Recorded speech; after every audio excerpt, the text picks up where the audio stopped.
Ya, buenos días. El día de hoy entonces vamos a discutir acerca del tema que es fuerza magnética sobre una carga en movimiento. La verdad que la fuerza magnética tiene particularidades respecto de otras fuerzas que probablemente son las que ustedes han estudiado en el pasado y tiene que ver con el hecho de que las fuerzas ahora no son colineales. ¿Colineales a qué? Por ejemplo, al movimiento.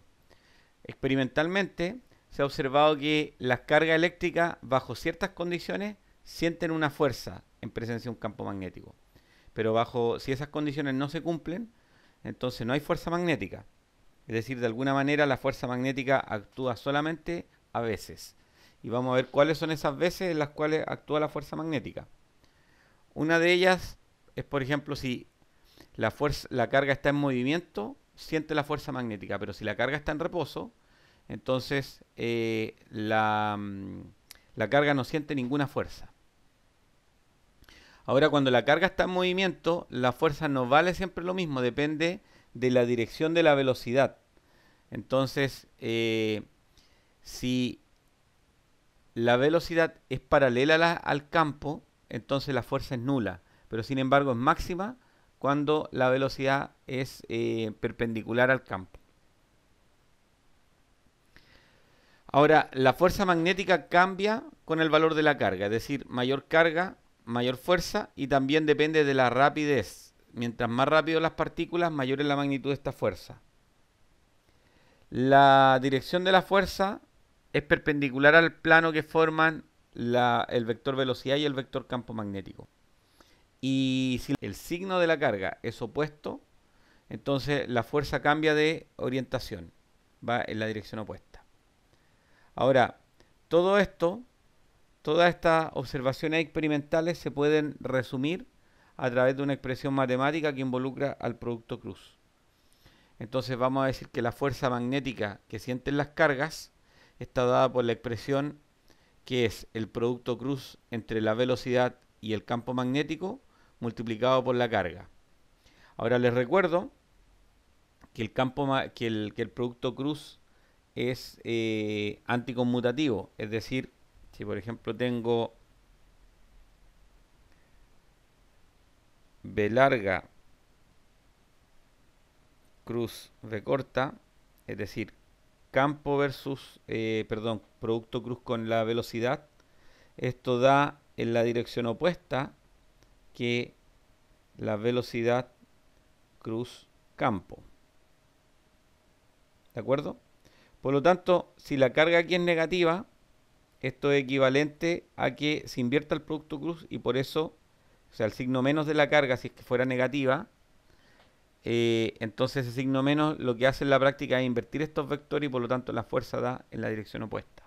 Bueno, entonces, dado que la fuerza magnética depende de la velocidad, entonces si la velocidad es cero, entonces la fuerza también es cero. Pero hay otras opciones en las cuales la fuerza puede ser cero. Si la velocidad es paralela al campo, el producto cruz también se hace cero. Por lo tanto, la fuerza magnética depende, primero, que la carga se mueva y también en qué dirección se mueve. Y finalmente, como hay un producto cruz, la fuerza es perpendicular al plano que forman estos dos vectores. Si es que ustedes usan la regla a la mano derecha, para el producto cruz se utilizan, por ejemplo, el primer vector corresponde al dedo índice.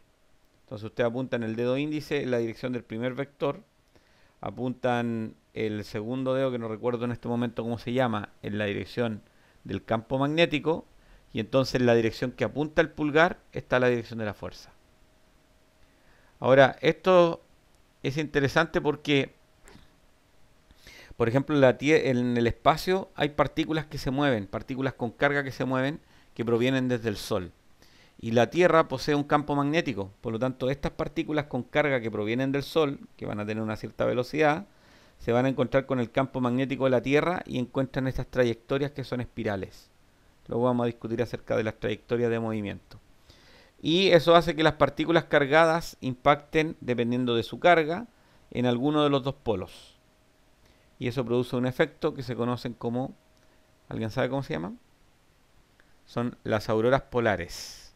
Bueno, pensemos entonces en la siguiente situación. Tengo una partícula con carga que se mueve en una región donde hay campo magnético. Acá, estas cruces, a ver, vamos a anotar por aquí, por si no lo he mencionado antes. La cruz significa vector que sale del plano. Del plano. En este caso, para nosotros es la pantalla, ¿no?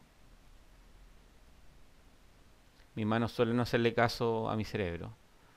Entonces sería, en este caso, el plano está dado por la pantalla. Y en cambio, no, aquí está mal, lo dije al revés. Es entra.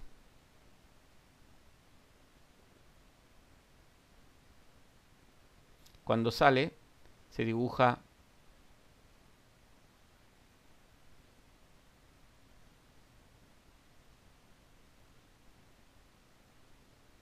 bueno, no quedó centrado, pero por ejemplo acá el vector unitario K está saliendo y los vectores de campo B, que en este caso las cruces son el campo magnético B, están entrando. ¿Listo? Entonces esto sería vector que sale del plano. Que en este caso el plano es la pantalla. Entonces, ¿cuál es la situación? La situación es que tenemos una partícula de carga Q positiva que se mueve en esta dirección indicada por este vector que representaría el vector velocidad. Estas cruces de acá son una región de campo magnético, están dados este sistema de coordenadas con el vector I, J y K, que el vector K está saliendo de la pantalla. Si el campo magnético es uniforme, significa que el B vector lo puedo escribir como un B0 por el vector unitario menos K. ¿Listo? Eso se refiere a que es uniforme. Y en cambio el vector B corta, va a corresponder si la rapidez es constante, sería entonces, le podría llamar V sub 0 y sería por el vector unitario J, ¿no? Esto por lo menos en la situación que está dibujada en la pantalla, en el dibujo. Entonces, dice que la partícula cargada con carga Q se mueve con velocidad V en un campo magnético uniforme V, como se muestra en la figura. Dice, dibuje un esquema de la trayectoria que seguirá la partícula. Ya, acepto sugerencias. Dice, aquí me dice Samantha por el chat que tiende a moverse hacia la derecha. Ya, hacia la derecha. O sea, tú dices que debería... Ya, pero ¿cómo sería la trayectoria si tiende a moverse hacia la derecha? Porque aquí el vector V va hacia arriba, ¿no? Si consideramos arriba en la dirección del eje Y.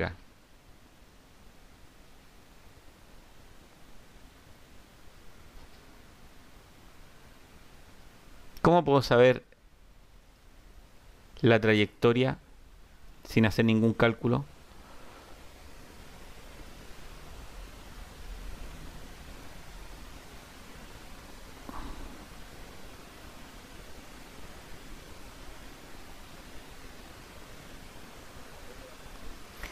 Ya, efectivamente, regla de la mano derecha. Entonces, ¿qué tengo que hacer? Tengo que escribir la expresión de fuerza magnética que habíamos visto recién. Entonces, F está dada por Q, que es positiva, V, cruz, campo magnético, velocidad cruz, campo magnético. Y recuerden que este vector se utiliza para la mano derecha como el dedo índice, y en la dirección que apunta el dedo pulgar va a ser la dirección de la fuerza. Entonces, si ustedes hacen esto, ¿en qué dirección apunta la fuerza? Entonces, Catalina me dice acá que es menos I, Mayra me dice menos I, y Marchand dice que hacia la izquierda, ¿no? O sea, hacia la izquierda es justamente la dirección menos I.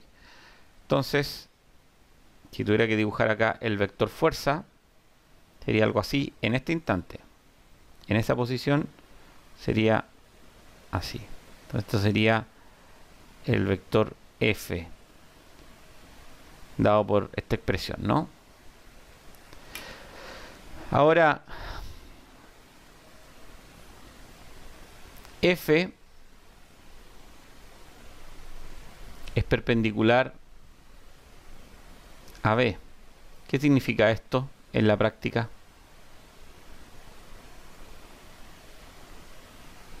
¿Qué ocurre cuando la fuerza es perpendicular a la velocidad? Ya en máxima, ¿qué más? Estamos siempre en la pregunta de la trayectoria.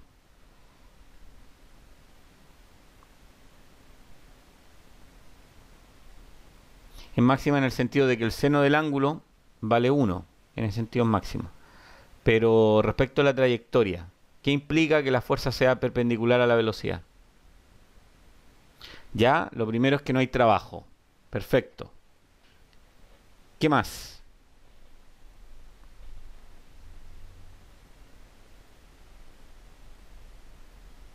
Estoy hablando siempre respecto a la trayectoria. Estoy tratando de dibujar el esquema de la trayectoria que va a seguir.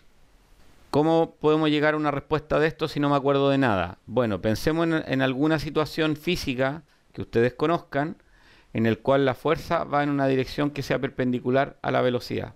¿Qué situación física ustedes conocen en la cual la fuerza va en dirección perpendicular a la velocidad? Matías me decía acá por el chat que no modifica la velocidad en magnitud, o sea, es un movimiento a rapidez constante. Les voy a dar el ejemplo clásico. Voy a usar el mismo ejemplo que me acabas de dar tú. Ustedes supongan que esto es un círculo. Pensemos en un objeto de masa m y ya. ¿Alguien ya calculó el radio de la trayectoria? ¿Que me puede decir cómo se calcula? Me lo pueden decir por audio también.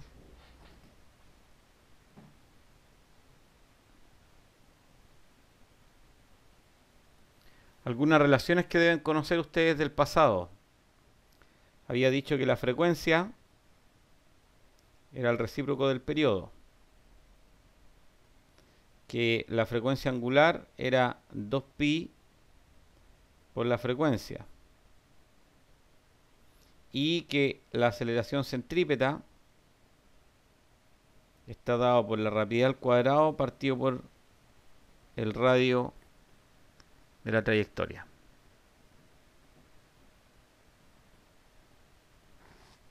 Entonces, ¿cómo puedo determinar este radio de la trayectoria? No que me digan el resultado final, sino que cómo obtener el radio de la trayectoria.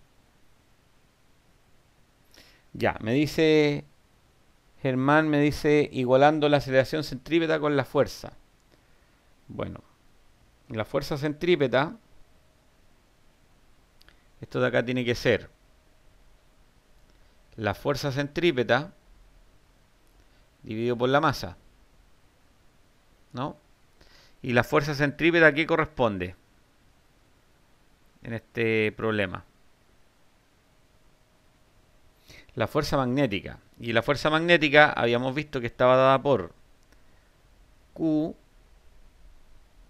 V corta, cruz V larga, ¿no? Y la magnitud de esto va a ser Q por V y por el seno del ángulo que forma, voy a llamar alfa, el ángulo que forma la velocidad con el campo magnético, que aquí sabemos cuánto es, ¿no? ¿Cuánto da esto? ¿Cuánto da eso? Ya, y el seno 90, ¿cuánto es?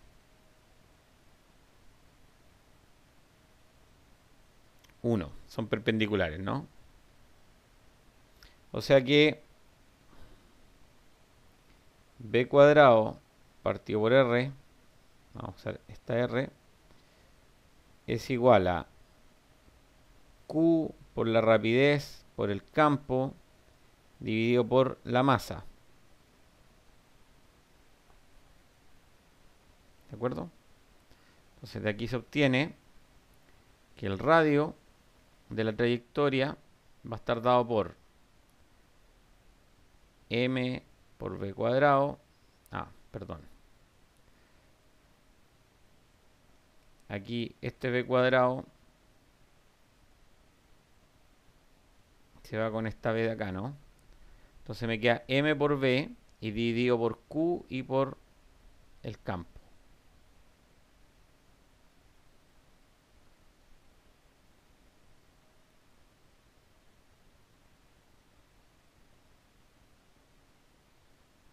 Al punto siguiente, que es el periodo.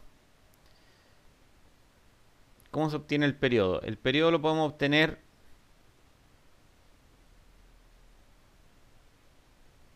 por ejemplo, si definimos la velocidad o la rapidez media, la rapidez media está dada por la distancia que recorre, que sería 2pi por r, esto sería la trayectoria una vuelta completa, y el tiempo que tarda en dar esa vuelta completa es justamente el periodo. Por lo tanto, el periodo está dado por 2pi partido por la rapidez y por r. Y r está dado por esta expresión, ¿no? M por b partido por q y partido por el campo. Esa con esa se nos va y nos queda 2pi por m partido por la carga y por el campo.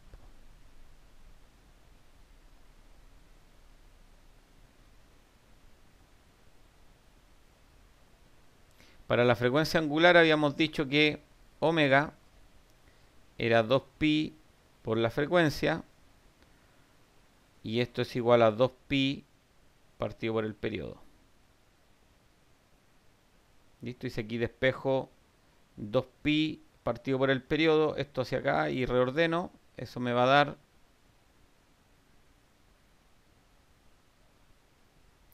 q por el campo dividido por m, ¿no?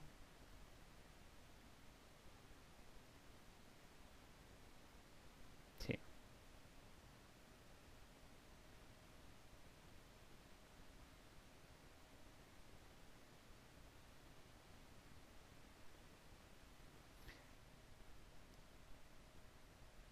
Entonces, en resumen, tenemos que para el caso del campo magnético, si la velocidad es perpendicular al campo, la fuerza magnética lo único que hace es cambiar la dirección de la velocidad. Esto significa que durante la trayectoria, punto a punto, la dirección de la velocidad va a cambiar, pero si el campo es uniforme, la rapidez va a ser constante. Entonces vamos a tener como resultado una trayectoria circular.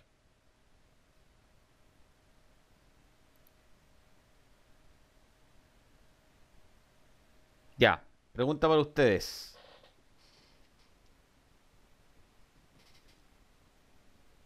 Las partículas están entrando en esta región donde hay un campo magnético, de acuerdo a cómo se muestran los vectores de color azul en los diferentes casos. En el caso A, el campo entra, en el caso B, el campo va hacia arriba, en el campo C va hacia la región C va hacia la derecha, en la D va en 45 grados respecto de la horizontal. Y en todos los casos, excepto en el B, las partículas que entran son positivas. Entonces se nos pregunta por la dirección inicial de la aceleración. A ver, Marchand nos dice que la A va hacia arriba. ¿Cómo determinas que va hacia arriba? MacDiel también dice que va hacia arriba. Regla la mano derecha, MacDiel. Perfecto. Marchand, regla la mano derecha. Listo. Pasemos a la B. La B va... Me dice Matías que va hacia afuera de la pantalla. Si usted... A ver, la recomendación es que para las partículas negativas, como va a haber una inversión del producto cruz, usen la mano izquierda. Igual que la regla de la mano derecha, pero la mano izquierda. Y si no, usan la regla de la mano derecha, pero el vector va a apuntar en la dirección opuesta que apunta el dedo pulgar. Si usted usa la regla de la mano derecha en la letra B, el dedo pulgar entra a la pantalla, pero la carga es negativa, así que el producto cruz va hacia afuera. Ya, me dice Marchand que tiene mal a la izquierda. Y MacDiel me dice que va saliendo de la pantalla. MacDiel y Marchand dicen que en la C es 0. Claro, porque el ángulo vale 0 entre esos dos, o sea, vale 180, ¿no? El seno se hace 0. Y en D me dice que va hacia adentro. Veamos. Claro, si ustedes usan la mano derecha, van a tener que torcerla un poco. Les va a dar que entra hacia la pantalla. Tenemos ahora esta particularidad de que las partículas con carga sienten la fuerza eléctrica, pero ahora también sienten la fuerza magnética. Entonces, vamos a hablar de que las partículas que están sometidas o que las partículas con carga que están en una región donde hay campo eléctrico y magnético van a sentir ambas fuerzas. Y esa fuerza se denomina la fuerza de Lorentz. Y la fuerza de Lorentz lo único que hace es sumar la fuerza eléctrica a la fuerza magnética que acabamos de estudiar. Entonces, fuerza de Lorentz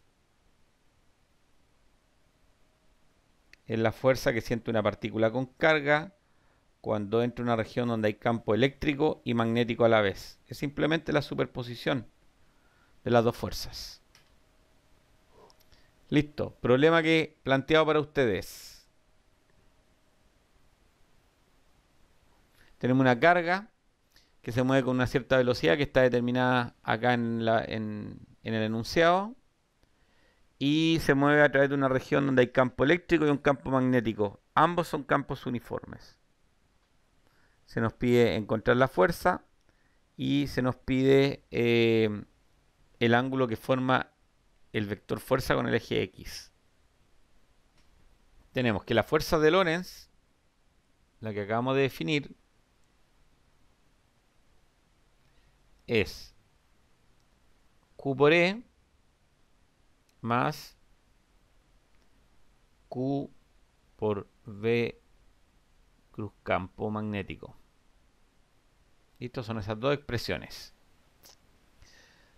Entonces, la fuerza eléctrica va a ser simplemente 3,2 por 10 elevado a menos 19 multiplicado por el valor del campo, que es 4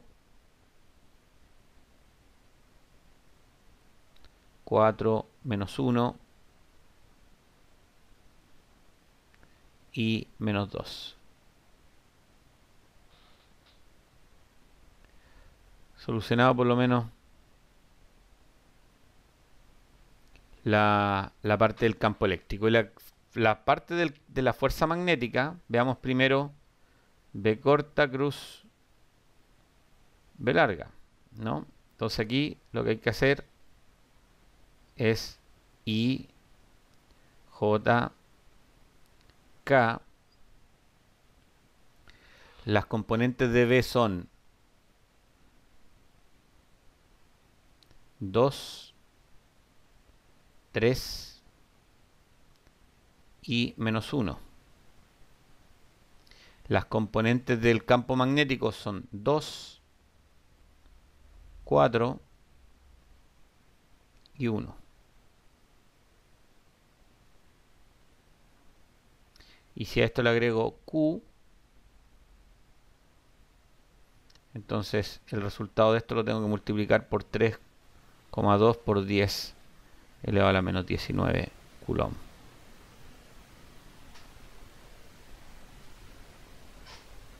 ¿Listo? Esto de acá va a ser 3,2 por 10 elevado a la menos 19, paréntesis, 3 por 1, menos 4, ¿no? O sea, más 4. Entonces aquí la componente J sería menos, paréntesis, 2 por 1.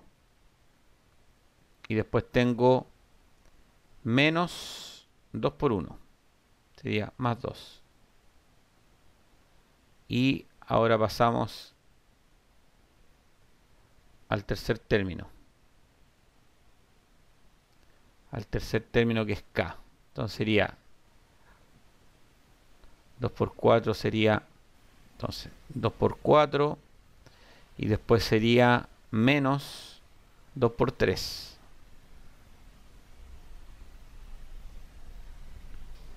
Ahí estamos, ¿no? O sea que esto sería 3,2 por 10 a la menos 19. Factor de 3 más 4, eso da 7, ¿no? Y aquí tengo 2 más 2, da 4 y con un signo menos, ¿no? Menos 4.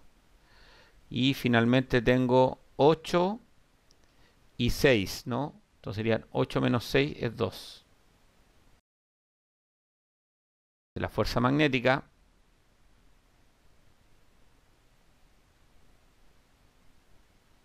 sería 3,2 por 10 a la 19 a la menos 19,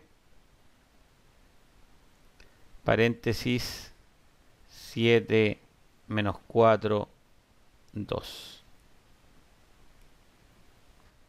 Entonces la fuerza vector sería 3,2 por 4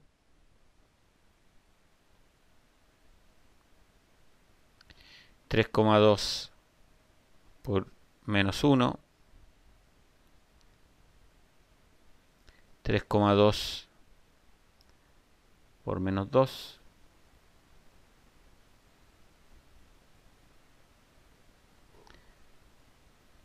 más 3,2 por 7,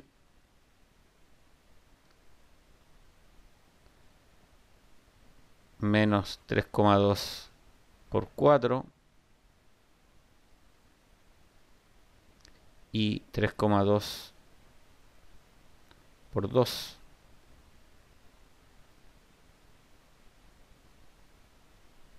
Y todo esto por 10 a la menos 19.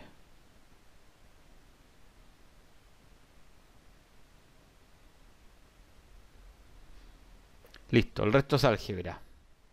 O sea, es multiplicar y sumar. ¿Cómo se obtiene este ángulo? El ángulo que forma el vector fuerza con el eje X. Ya, me parece que esta parte es simplemente trigonometría, así que les voy a dejar determinar ese ángulo de manera autónoma y luego si quieren lo discutimos y me envían la respuesta. Lo podemos discutir por el grupo, lo podemos discutir en una sesión de consulta. Se los dejo planteado. Y pasemos entonces ahora a la fuerza magnética sobre un alambre. Dado que un alambre por el cual circula corriente, en el fondo son cargas que se están moviendo por el interior de él, cuando un alambre no lleva corriente, le va a ser indistinta la presencia del campo magnético. Pero sin embargo, si ahora hago circular corriente por este alambre, entonces las cargas que van en el interior del alambre y que no pueden salir de él, van a sentir una fuerza magnética que nosotros macroscópicamente desde fuera lo vamos a ver como una fuerza sobre el alambre. Y esa fuerza va a cambiar de dirección si es que las partículas se mueven en una dirección o en la dirección opuesta. Dice acá, ¿se considera la corriente convencional? Sí, para todos los efectos legales sí. Si consideráramos los electrones, vamos a tener problemas con la regla de la mano derecha. El problema típico que ocurre con las cargas negativas. Lo que pasó recién en la pregunta anterior, ¿no? La regla de la mano derecha con cargas negativas es complicado. No es imposible, pero genera una complicación adicional. Así que sí, vamos a considerar la corriente convencional. Entonces habíamos visto que la fuerza magnética está dada por el producto de la carga, por la velocidad y producto cruz del campo magnético. Entonces pensemos ahora, pensando en el sentido convencional de la corriente, que lo que se mueven dentro del conductor son cargas positivas. El campo magnético aquí está entrando a la pantalla. Entonces la regla de la mano derecha nos da que la fuerza magnética da hacia la izquierda. Ahora, como hay muchas cargas que están dentro del conductor moviéndose y sintiendo entonces la fuerza magnética, esto va a dar finalmente una fuerza neta sobre el alambre. ¿Cómo se obtendría esto? Bueno, la velocidad la podemos reescribir como dl a dt. Es decir, cuánto el dl sería el tramo infinitesimal de alambre que recorrió la carga Q en un instante de t. Y entonces, si aquí uno rearregla esto, entonces dado que el dt es un escalar, entonces nos queda ahora el producto cruz de dl cruz b. Si por ejemplo uno toma el elemento de fuerza que siente el pedacito de alambre dl, entonces nos queda de Q a dt es justamente la corriente eléctrica, dl es el pedacito de alambre por el cual se están moviendo las cargas y B corresponde al campo magnético. Entonces, la fuerza que siente un pedacito de alambre dl está dado por esta expresión. I por dl cruz campo magnético. La fuerza sobre todo el alambre va a ser simplemente la integral de esta expresión. Sumar todos los df, ¿no? Entonces, por ejemplo, acá tenemos un campo magnético que va hacia la derecha y hay un cierto alambre acá que está dibujado de este color. Lo interesante es que si el campo es homogéneo, entonces, y la corriente, como no cambia, todos los dl que son del mismo alambre, por todos los dl pasa la misma corriente, entonces la corriente es una constante y si el campo además es constante, entonces me va a quedar la integral simplemente de dl, es decir, sería I por la integral de dl cruz b, me quedaría I por la integral de dl vector cruz b, ¿no? Si el campo es uniforme, me queda simplemente la integral de dl y la integral de dl en la suma de todos los dl vectorial, eso da justamente un vector que voy a llamar L. Entonces me queda que la fuerza magnética sobre ese tramo de alambre es I por L cruz campo magnético, donde ahora el vector L sería este vector que parte en el primer dl y termina en el último dl. Aquí aparece como ds, pero es dl, de acuerdo a la notación que estamos usando aquí. Esta sería la fuerza magnética sobre un alambre por el que circula corriente en una región de campo magnético uniforme. Esto acá es importante, el campo tiene que ser uniforme. Listo, tenemos entonces ahora una espira por la que circula corriente. A ver, me pregunta acá que qué pasa si no es uniforme. Si no es uniforme, lo que hay que hacer es realizar el producto cruz antes de realizar la integral. Y por cada pedacito de alambre. O sea, si el campo no es uniforme, lo que hay que hacer es dividir el alambre en tramos pequeños y hacer el producto cruz en cada uno de esos tramos y después superponer o hacer la suma. Estamos en este problema que es una espira Es decir, es un camino cerrado, es de forma rectangular, tiene lados A y B, y se nos pide determinar la fuerza sobre cada segmento y determinar la fuerza total sobre la espira.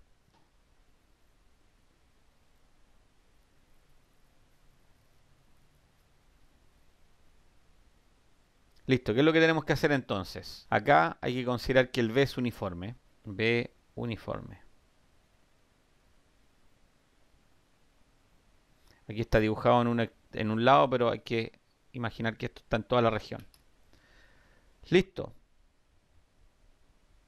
¿Qué podemos decir sin hacer mayores cálculos? Por ejemplo, ¿cómo es la... Si habíamos dicho que la fuerza magnética sobre un alambre era I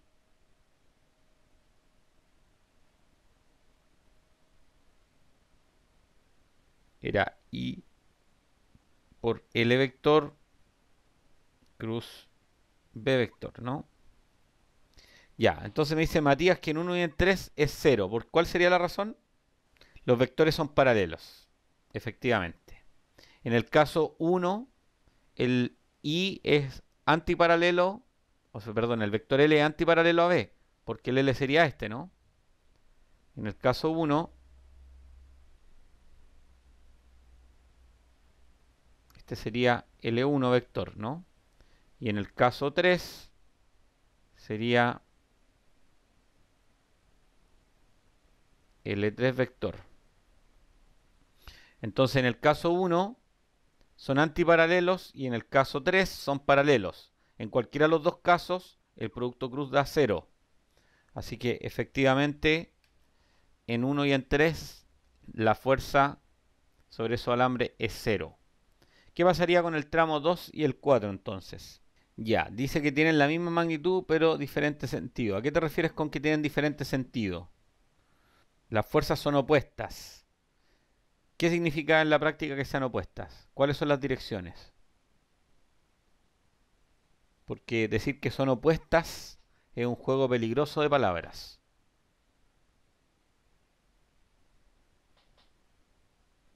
¿Qué significa eso, Matías o alguna otra persona?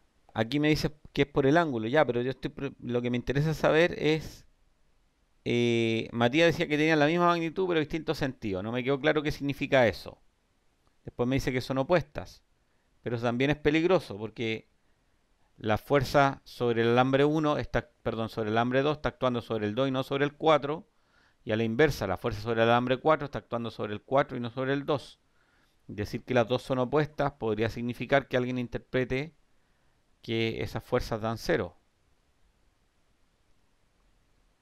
Ya, entonces me dice Matías que en 2 va en la dirección K, o sea, va saliendo de la pantalla, y en 4 va en la dirección menos K, es decir, entrando a la pantalla, por la regla de la mano derecha.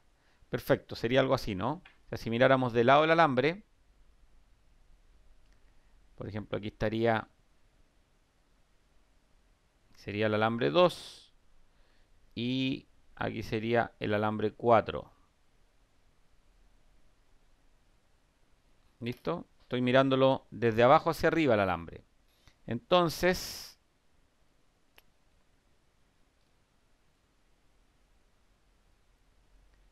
mi sistema de referencia sería aquí.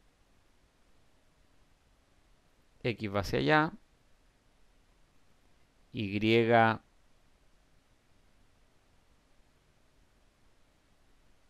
este sería Y. Y Z iría hacia arriba. Este sería el vector K. Listo, entonces por regla de la mano derecha, me dice acá Matías que este vector, la fuerza va aquí, va hacia arriba. Entonces esto sería F2. Y en el alambre 4 iría hacia abajo. Es decir, sería F4. Y además me dice que la magnitud de F2 es igual a la magnitud de F4. ¿De acuerdo con eso? Ahora nos piden entonces determinar la fuerza sobre la espira. Entonces, la fuerza sobre la espira, lo primero que hay que considerar aquí es que la espira no es puntual. ¿Sí? Entonces vamos a decir la espira no es puntual. Es decir, la aproximación de la partícula, o sea, considerar el alambre como, o la espira como una partícula no es válida. Entonces la fuerza total va a ser F1 más F2 más F3 más F4. Pero ojo que las fuerzas actúan en diferentes lugares. No son todas las fuerzas actuando en el mismo lugar. Entonces habíamos dicho que F1 y F3 eran 0, ¿no?